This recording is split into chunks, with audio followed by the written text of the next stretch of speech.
कि भाई ये हर एक वीडियो में बोला गया है कि ये कोई आप लोगों के लिए डिटेल्ड रिवीजन नहीं है, यहाँ से आप पढ़ के 95 मार्क्स नहीं ला सकते, लेकिन ये एक तरीका है आपको बताने का कि किस तरीके से हम अपने चैप्टर का आधे घंटे में रिवीजन कर सकते हैं, 25 मिनट में रिवीजन कर सकते हैं। लेकिन उसको बताने के लिए कि किस पे डिपेंड करता है, कितना करंट होगा तो कितनी फील्ड होगी, कैसे कैसे क्या है, बायोट सावर्ट आगे आए। रियल है ना, ऐसा नहीं है ना कि फॉर्मूले लिख के लाए और मैं आपको बता रहा हूँ दिस तो 5 मिनट में हो जाएगा, है ना। मैं बता रहा हूँ हाथ से लिखेंगे तो भी आधे घंटे में, बात भी कर रहा हूँ, समझा भी रहा हूँ, सब कुछ कर रहा हूँ, तभी आधे घंटे में रिवाइज कर रहे हैं चैप्टर को। हाय गाइस, हेलो बच्चे पार्टी, कैसे हो आप सब लोग। आई होप सभी बच्चे काफी अच्छे होंगे। माय डियर स्टूडेंट्स, मैं विनोद कुमार बहल आप सभी बच्चों का अपने इस चैनल में एक बार फिर से तहे दिल से वेलकम करता हूं। बच्चों, आज के इस वीडियो में हम क्या करने वाले हैं, हम magnetic effect of electric currents, जो कि हमारा चैप्टर 4 है, यानी मूविंग चार्जेस एंड मैग्नेटिज्म जो हम बोलते हैं जिसको, वो करने वाले हैं। राइट बच्चा पार्टी। सो गाइज, ये 30 मिनट में हम कवर करने वाले हैं। उससे पहले आपको इस सीरीज के बारे में बता दूं कि हम डेली बेसिस पर एक चैप्टर का पहले वन शॉट करते हैं, उसके बाद रात को उसी चैप्टर का हम एमसीक्यू टेस्ट ले रहे होते हैं। अगर आप ध्यान से देखेंगे तो सबसे पहले हमारे इसमें देखिए, ऑयस्टेड साहब ने तो बता दिया था कि यार आपका current carrying wire produces magnetic field, right. लेकिन उसको बताने के लिए कि किस पे डिपेंड करता है, कितना करंट होगा तो कितनी फील्ड होगी, कैसे कैसे क्या है, बायोट सावर्ट आगे आए और इन्होंने कहा सर अगर किसी भी वायर में करंट फ्लो कर रहा है, डीएल लेंथ एलिमेंट ले रहा हूं, थीटा पे भी डिपेंडेंसी थी, आर वेक्टर था, ठीक है ना, किसी भी पी पॉइंट पर मैग्नेटिक फील्ड कितना होगा भाई। तो इन्होंने कहा सर ये जो डीबी है ना, this is equals to mu naught by 4 pi I dl sine theta over r square.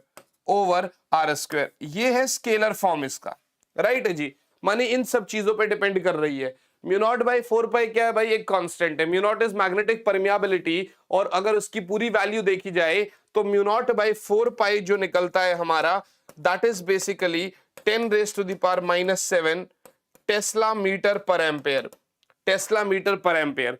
Sir ये स्केलर फॉर्म निकला, अगर इसी का मुझे वेक्टर फॉर्म निकालना होगा तो मैं कैसे करूंगा, तो मैं सीधा कह दूंगा सर डीबी वेक्टर बराबर, या तो वैसे आप देखोगे तो mu naught by 4 pi I dl sine theta by r square r cap. Sir r cap जो होता है ना वो r vector by r cube होता है, और अगर आप डीएल वेक्टर और ये आर वेक्टर लगा रहे हो तो आप इसको ऐसा भी लिख सकते हो, डीबी बराबर mu naught by 4 pi I dl cross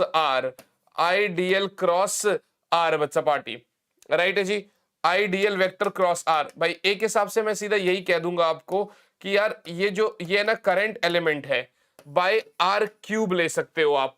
उसका कारण क्या है भाई I dl r sine theta by r cube हो जाएगा, because r cap is r by r vector by r. Got it guys.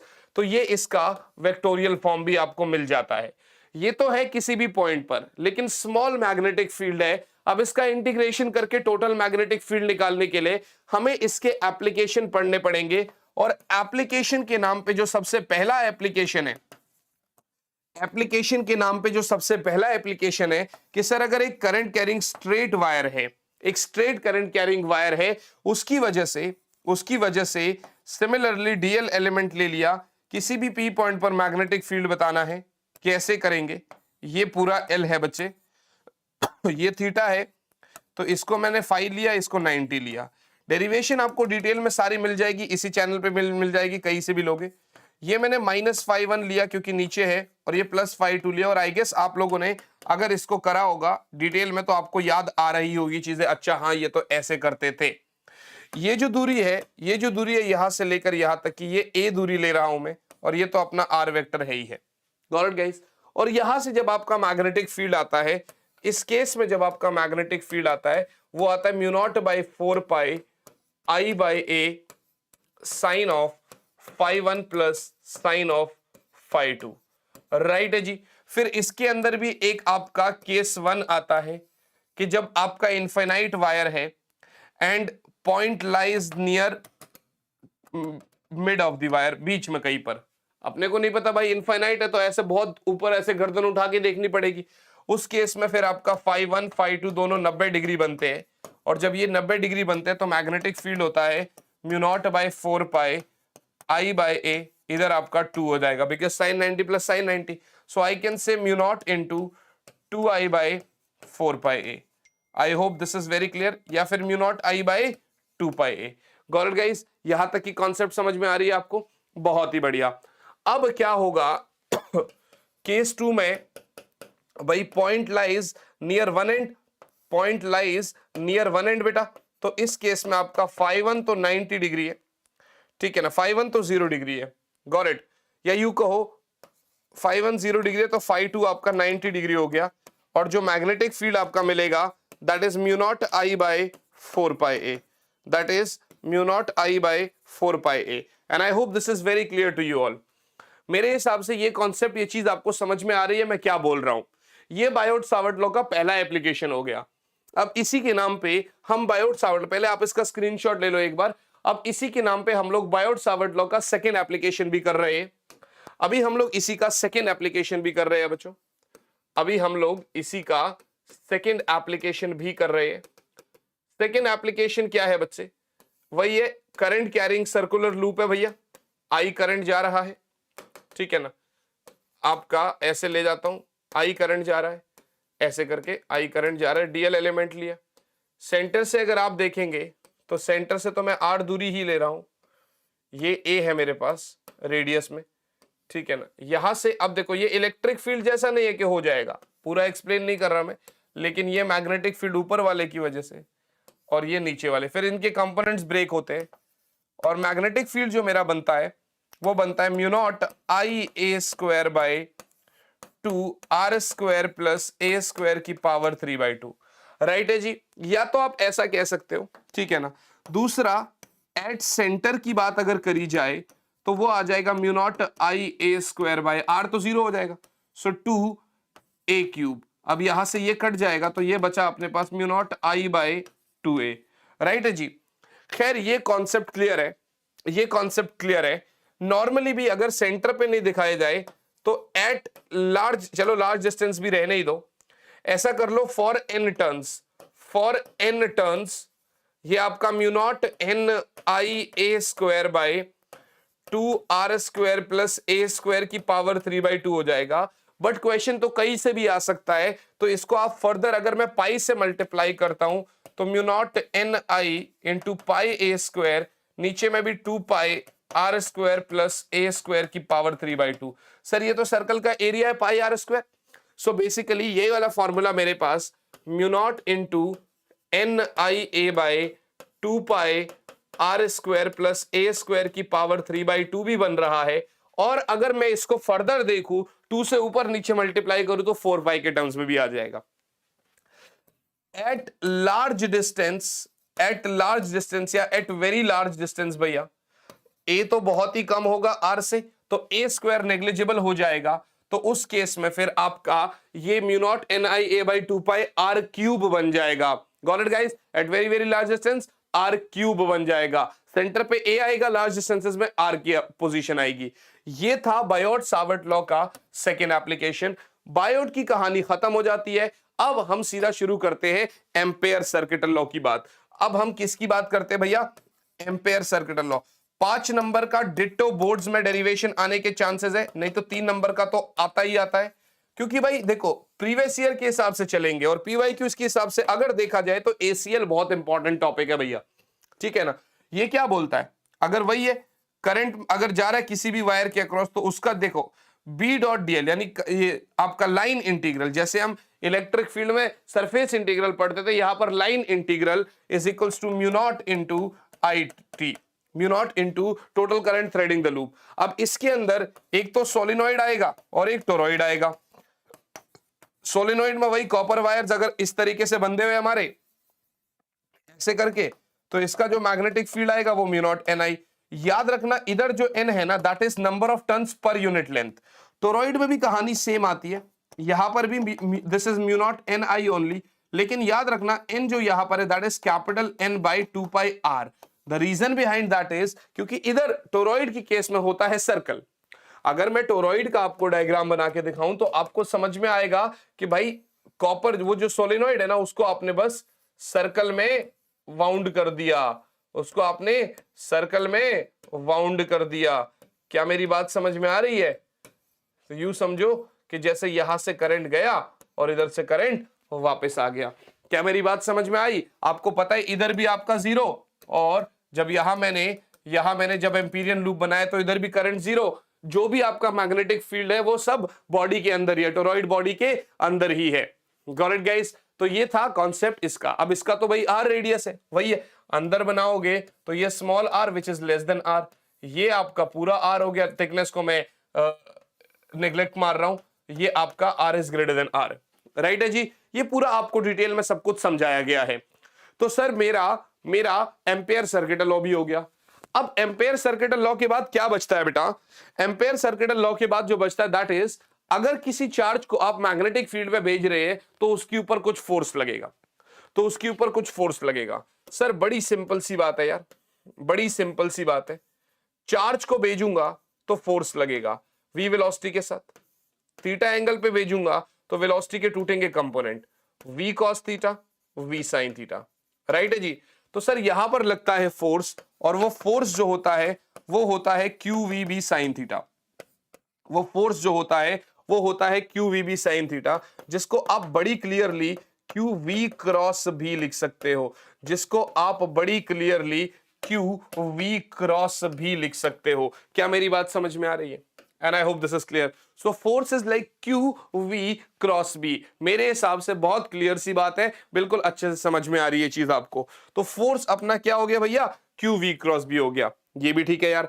अब देखो डिपेंड करता है ना कितनी डिग्री पर मैं भेज रहा हूं, डिपेंड करता है मैं कितनी डिग्री पर भेज रहा हूं। यदि तो थीटा 0 डिग्री है तो भाई फोर्स हो जाएगा QVB sin 0, मानी उसके ऊपर कोई फोर्स लगेगा ही नहीं, मानी वो जैसा जा रहा है वो वैसे का वैसे ही जाने लगेगा भाई। ठीक है ना? ये कॉन्सेप्ट को आप क्या लिख सकते हो? Force on a moving charge particle in a magnetic field. भाई मूविंग क्यों बोला? क्योंकि अगर चार्ज पार्टिकल रेस्ट पे होगा तो उसके ऊपर कोई फोर्स लगेगा ही नहीं। अगर चार्ज पार्टिकल रेस्ट पे होगा बेटा तो उसके ऊपर कोई फोर्स लगेगा ही नहीं। आई होप दिस इज क्लियर। तो ये रहा भाई केस 1। केस 2 में मैं क्या कर रहा हूं बच्चे? मैं इसको परपेंडिकुलर भेज रहा हूं। अब असल में परपेंडिकुलर भेजूंगा तो फोर्स लगेगा मैक्सिमम, क्योंकि sin 90 इज 1 ओनली और वो उसकी मैक्सिमम वैल्यू होती है। तो मैक्सिमम फोर्स कितना? QVB। आपको ये भी बता दूं, डिटेल में ये सब पढ़ा चुका हूं कि परपेंडिकुलर भेजने पर वो चार्ज पार्टिकल सर्कल में रिवॉल्व करेगा। किस में रिवॉल्व करेगा? सर्कल में रिवॉल्व करेगा। और जब वो सर्कल में घूमेगा तो भैया उसका जो सेंट्रीपिटल फोर्स है ना वो ये मैग्नेटिक फोर्स को बैलेंस करेगा। ठीक है ना? यानी तब हो जाएगा mv²/r बराबर QVB। v से v कट जाएगा तो यहां से मिलेगा आपको रेडियस विच इज mv/QB। ये किसका रेडियस है? जिस सर्कल में वो घूम रहा है। ये किसका रेडियस है? जिस सर्कल में वो घूम रहा है। अब जिस सर्कल में घूमेगा तो उसमें टाइम पीरियड क्या होगा भाई? एक चक्कर कितनी दूरी में कवर करेगा? वही 2πr/v भाई, सरकमफ्रेंस डिस्टेंस अपॉन स्पीड। तो 2πr की जगह mv/QB इंटू v से v गया तो टाइम पीरियड आया 2πm/QB। 2πm/QB तो फ्रीक्वेंसी क्या हो जाएगा? 1/t, यानी इसका उल्टा कर दो QB/2πm। ये तो था case 2 when theta is 90 degree. अब बात एक और आती है, वो है केस 3 की। अब हम बात करते हैं केस 3 की। जब आपका एंगल इज एनी थीटा, मतलब कोई भी आर्बिट्री एंगल पे फेंक रहे हो आप इसको। जब ऐसा होता है ना बेटा कि आप किसी भी आर्बिट्री एंगल पे फेंकते हो तो उस केस में इसकी वजह से ये आगे जाएगा, ये भी ठीक है। परपेंडिकुलर वाले की वजह से ये सर्कल में घूमेगा। तो मानी वो सर्कल में भी घूम रहा है और वो आगे भी जा रहा है, तो एक हिसाब से एक हेलिकल पाथ कवर करेगा। वो एक हिसाब से ये एक हेलिकल पाथ कवर करेगा। और ये जो दूरी है ना, ये जो दूरी है आपका, इस दूरी को बोलते हैं पिच। देखो r इधर आपका mv sin θ/QB हो जाएगा, क्योंकि v is perpendicular which is v sin θ। r में चेंजेस होंगे, टाइम पीरियड में कोई चेंज नहीं आएगा, वो अपना वही रहेगा 2πm/QB। फ्रीक्वेंसी में कोई चेंज नहीं आएगा, वो अपना वही रहेगा QB/2πm। फ्रीक्वेंसी में कोई चेंज नहीं आएगा। चेंज आएगा तो किस में आएगा, एक नया टर्म एड ऑन हो जाएगा, दैट इज पिच। और पिच क्या होगा भाई, linear distance into time period. भाई देखो पिच क्या है, पिच क्या है एक हिसाब से अगर आप देखोगे तो टाइम पीरियड इनटू डिस्टेंस बोला, सॉरी मैंने linear velocity, pitch is distance only, distance is speed into time. भाई स्पीड बराबर डिस्टेंस अपॉन टाइम, तो distance is speed into time. तो पिच हो गया भैया आपका linear distance, sorry linear velocity v cos theta into time period. तो pitch आपका जो बनेगा that is 2 pi m v cos theta by qb। ये एक नया टर्म एड ऑन हो गया इसमें। So force on a moving charge when placed in a magnetic field, आपको समझ में आ गया। 0 डिग्री पे कोई फोर्स नहीं लगेगा, यू का यू जाने लगेगा, 90 डिग्री पे मैक्सिमम लगेगा, उसकी वजह से सर्कल में घूमेगा। एनी आर्बिट्ररी एंगल आपके सामने भैया वो ऐसे हेलिकल पाथ कवर करेगा, और पिच का फॉर्मूला आ गया। कॉन्सेप्ट समझ में आ गया। चलिए आप इसका भी स्क्रीनशॉट ले लीजिए, एक बार आगे बढ़ेंगे फिर। तो आपने इसका भी स्क्रीनशॉट ले लिया बच्चों। आगे अगर मैं चलता हूं तो आगे मेरे पास आएगा force on a current carrying conductor when placed in a magnetic field. Force on a current carrying conductor when placed in a magnetic field. When placed in a magnetic field beta. Force on a current carrying conductor when placed in a magnetic field. भैया अगर आप ऐसा रखते हो ना इसको, तो बड़ी सिंपल सी बात है, बड़ी सिंपल सी बात है। इस केस में फोर्स लगता है I L B sine theta, या सीधा सीधा sir force is I L cross B, या सीधा सीधा sir force is I L cross B. क्या मेरी बात समझ में आ रही है?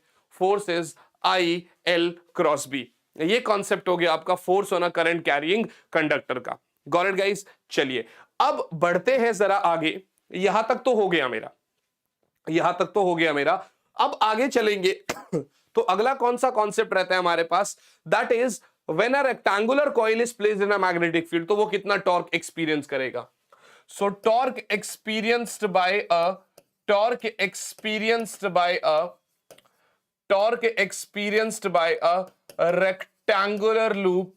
rectangular loop when placed in a magnetic field, right आपने देखा होगा मैं कोई भी फॉर्मूला लिख के नहीं लाया, ठीक है ना, और सारी चीजें दिमाग में घूम रही है, याद है, एक आध चीज मिस भी हो सकती, जैसे लास्ट चैप्टर में पावर वाला टॉपिक मिस हो गया था, लेकिन कोई बात नहीं ना, अपने को पता है कि भाई ठीक है, अगर मिस हो भी गया तो रियल है ना, ऐसा नहीं है ना कि फॉर्मूले लिख के लाया और मैं आपको बता रहा हूं this this this this this, तो 5 मिनट में हो जाएगा, है ना। मैं बता रहा हूं हाथ से लिखेंगे तो भी आधे घंटे में, बात भी कर रहा हूं, समझा भी रहा हूं, सब कुछ कर रहा हूं, तब भी आधे घंटे में रिवाइज कर रहे हैं चैप्टर को। तो टॉर्क क्या होगा भाई, आप सबको पता है, इसका टॉर्क होता है बी एन आई ए साइन थीटा, निब्बा साइन थीटा चाहे बनिया साइन थीटा, राइट है जी। ये अपना टॉर्क हो गया। बाद में आपको पता चलेगा कि ये एम होता है आई ए, मैग्नेटिक मोमेंट जो होता है वो आई ए के बराबर होता है, तो इसको मैं एम बी साइन थीटा भी लिख सकता हूं, या क्योंकि ये वेक्टोरियल क्वांटिटी है तो मैं इसको एम क्रॉस बी भी लिख सकता हूं। Got it guys? ये चीज हो गया। अब बड़ी सिंपल सी बात है यार, देखो साइक्लोट्रॉन अभी सिलेबस में नहीं है तो नहीं करवा रहा, ठीक है ना, लेकिन हाँ इसी का कॉन्सेप्ट होता है एमसीजी में use, moving coil galvanometer. Moving coil galvanometer में क्या कहता है, जैसे आपने एक तार से अपनी कॉपी को बांध दिया, आपने घुमाया तो वो वापस रिस्टोरिंग टॉर्क जनरेट करेगा, वापस आने की कोशिश करेगा। तो असल में जो रिस्टोरिंग टॉर्क है बच्चे, वो डायरेक्टली प्रोपोर्शनल है कितना ट्विस्ट आया उसमें, कितना ट्विस्ट आया। और मेरे को तो अल्टीमेटली ये प्रूफ करना है कि I is directly proportional to this angle, right. तो रिस्टोरिंग टॉर्क जो मेरा हो जाएगा वो के फाई हो जाएगा, दिस इज टॉर्शनल रिजिडिटी या टॉर्शनल कांस्टेंट, और साथ ही साथ में भैया जो गिवन टॉर्क था वो बनिया साइन थीटा था। आप जब डिटेल में करते हो तो हम इसको सॉफ्ट आयरन कोर के ऊपर बांधते हैं ताकि एंगल बने 90 डिग्री और ये साइन थीटा साइन 90 बने।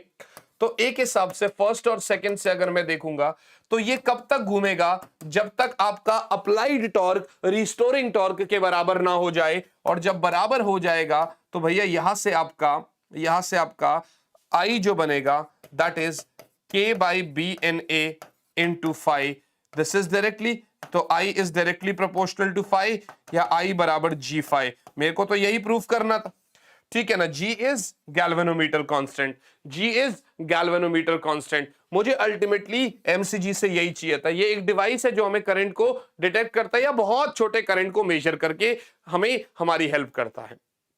This is moving coil galvanometer, right बच्चा पार्टी। अब यहीं पर आता है, अब यहीं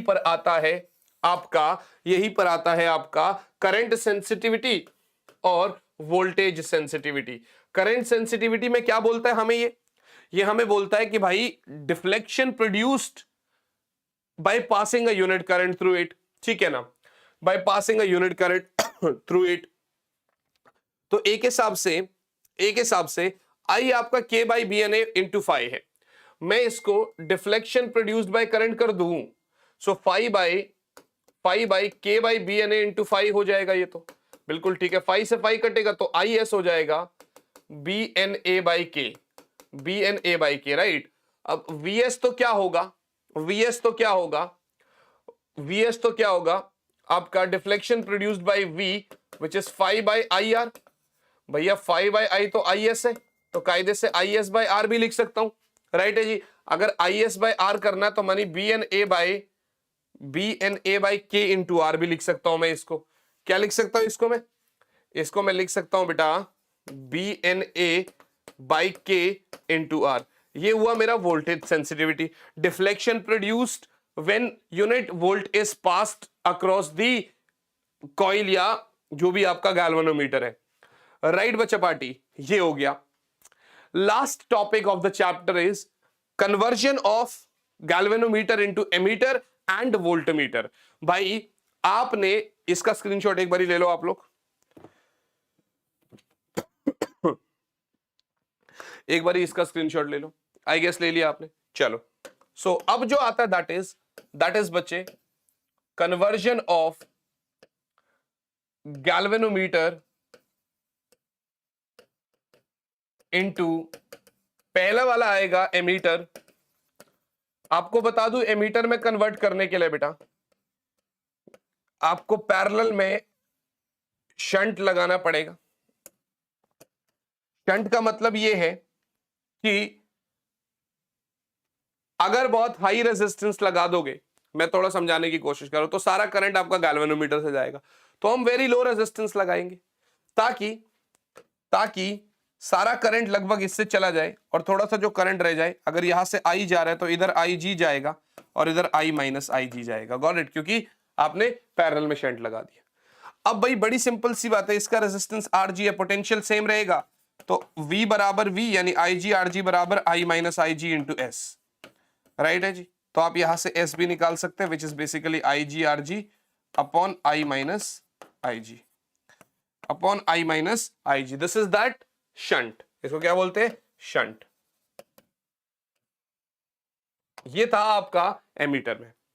दूसरा हिस्सा आएगा, इसको मैं वोल्टमीटर में कैसे कन्वर्ट करूं। दूसरा हिस्सा आएगा, मैं इसको वोल्टमीटर में कैसे कन्वर्ट करूं। तो कोई बड़ी बात नहीं भाई, आप सीरीज में एक बहुत हाई रेजिस्टेंस ऐड कर देना, ठीक है ना। करंट तो भाई वही अपना दोनों में सेम जाएगा अगर ऐसी बात है तो V बराबर क्या होएगा, I G into R total, और I can say R total क्या होगा, R G plus R. This is your V। तो V upon I G is R G plus R. कोई आपसे अगर ये R पूछेगा तो सीधा सीधा भैया V upon I G minus I G minus R G. I hope this is clear. तो ये भी एक कॉन्सेप्ट था when we convert the galvanometer into ammeter and into voltmeter. बच्चों ये आपने देखा कि आधा घंटा भी नहीं लगा इतना बड़ा चैप्टर को हमें रिवाइज करने में, राइट बच्चा पार्टी। अगर आप देख पा रहे हैं तो सबसे पहले एक बार फिर से बता दूं भाई, ये टेलीग्राम चैनल का लिंक है, तो टेलीग्राम चैनल जरूर ज्वाइन कर लेना। डिस्क्रिप्शन में आपको इसी चैप्टर के एमसीक्यू टेस्ट भी मिल जाएंगे जिसमें इसके एमसीक्यू क्वेश्चंस होंगे। आप मेरा वो हो चुका है बट आप उसको poll as a recorded version में भी पोल के थ्रू देख सकते हो, आपको पता चल जाएगा भाई आपकी प्रिपरेशन कितनी है। ये हो गया। कोड आप वीके आर्मी यूज कर लेना अगर मांगता है तो। ये आपका इस तरीके से हो गया और ये आपका। इसी के साथ भैया ये चैप्टर हमारा हो जाता है फिनिश। माय डियर स्टूडेंट्स, अब मैं आपसे मुलाकात कौन से चैप्टर में करूंगा, इसी का next chapter that is magnetism in matter. तो भाई उसमें मिलते हैं और उसको बढ़िया तरीके से आधे घंटे में ही फोड़ते हैं। चले भाई, ये वाला चैप्टर यहीं पर समाप्त करते हैं, उसी में मिलेंगे। ऑल द बेस्ट यार, बाय गाइस। सपोर्ट करना यार, लेक्चर को शेयर जरूर करना, चैनल को सब्सक्राइब करवा देना। जितना आप लोग शेयर करोगे उतना ही मेरे लिए ये बेनिफिट होगा, मुझे अच्छा लगेगा, मैं और अच्छे से काम करूंगा तुम्हारे लिए। चलिए मिलेंगे अगली वीडियो में। ऑल द बेस्ट बच्चा party, bye guys, bye and yes, जय हिंद।